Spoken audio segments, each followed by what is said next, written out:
turn it down. But it's just at the best part. Turn it down. That all right? I said down, not off. It doesn't have to be so loud. You know your grandfather just can't stand noise. But it's shooting at Indians. You said yourself, if I didn't turn it on yesterday, I could watch it today. So today he's sick again. Can't I never watch cowboy pictures no more because Grandpa's living here? What do you have to come here for anyway? Bobby, don't you love your grandfather? I love him all right, but it's no fun here anymore. Bobby's right. Jim, I didn't hear you come in. That's because I came in on tiptoes. This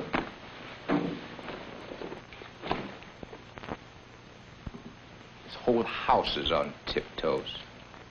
But, Jim, it's just that he's not well right now. I know he's not well. But this isn't his home, it's Bobby's home. And it's Dorothy's home. And because he's sick, they can't live here anymore. Jim, please don't. He'll hear you. Alice, this is no good. We're losing our kids because an old man has come to live with us. But he's my father. He's an old man. It's all right, Dad. I won't make any noise. It isn't all right. I want you to make noise. Now, what's growing up without making noise? Alice, this is a house for our children, not for an old man. Jim, please, not so loud. He can't stand it when it's loud. And he can't stand the radio when it's loud, and he can't stand TV when it's loud. They can't stand laughter when it's loud, so our kids can't play here. But he's sick right now, Jimmy. He's always going to be sick and He's always going to be old. Don't you understand? And he can't stay here. He's my father. What do you want me to do? Throw him out in the street? No, I don't want you to throw him out in the street. Just find him a place to live.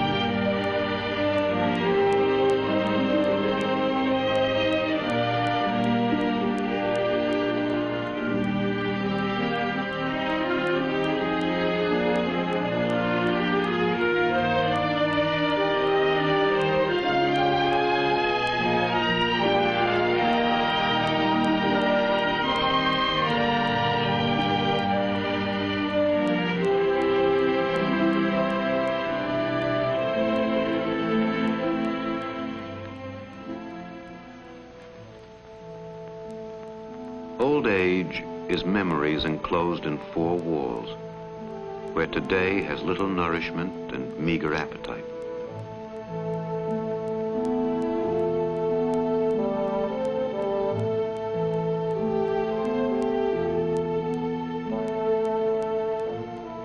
Old age is sitting on a bench and watching life hurrying by.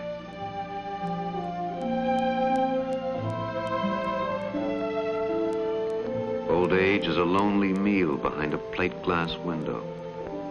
A window that looks out upon a busy world that somehow never took old age into its reckoning. It made the steps too steep, the curbs too high, the pace too swift.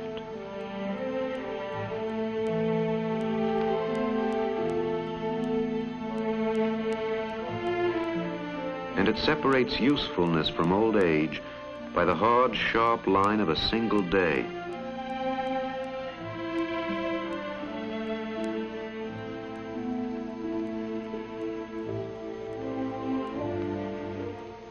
There are two basic needs that time puts upon us: something to do and a place to live.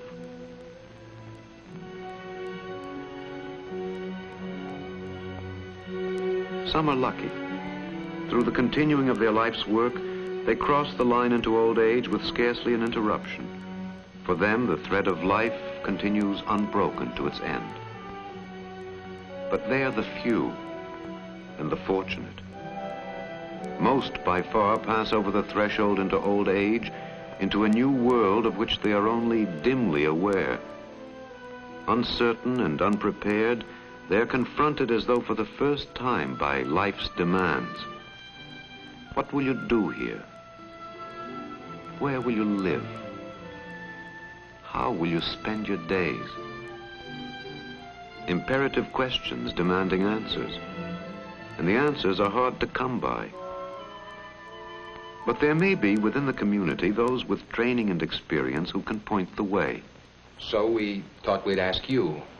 This question must come up in lots of families, so maybe you can help us. Jim, can I ask my question?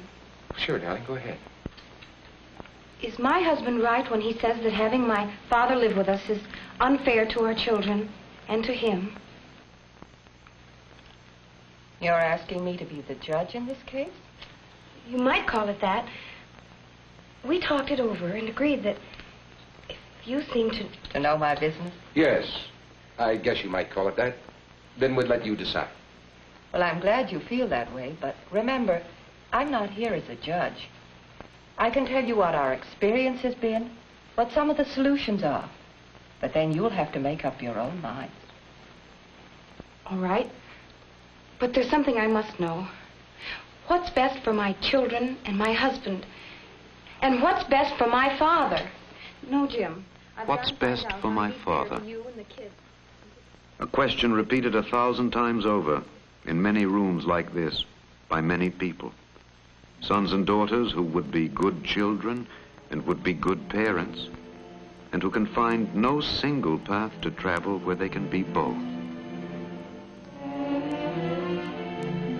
What's best for my father? What are the needs of a proud human being who comes to live in his children's home, disarranging the orderly and established pattern of family life? What about a room, privacy, a place to live, when there is no room to spare?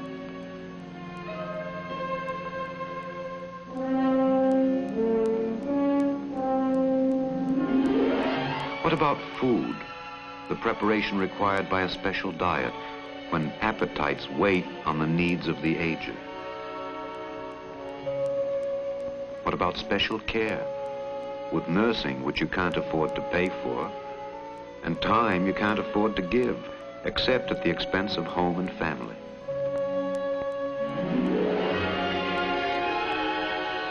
What about communication between the young and the old? They live together, but have no common language. For no effort has been made to bridge the chasm between the world of the aged and the world of the young.